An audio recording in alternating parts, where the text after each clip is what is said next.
కలపూలు ఇచ్చాం మీకు. మరి ఇలా సందాడు ఇస్తున్నారు.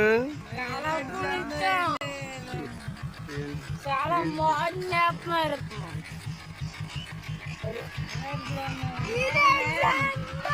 10 రూపాయలు కూడా ఇవ్వట్లేదు, నమ్మండి.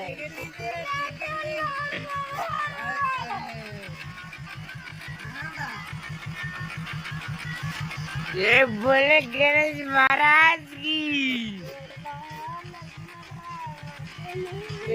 వాళ్ళుతున్నారు చూడండి. ఏంటి మరి కుర్రోళ్ళకి సందాడు ఇచ్చినారు, సంద కొడుతున్నాండి. ఓకే, మా ఊరు వీడియో సబ్స్క్రైబ్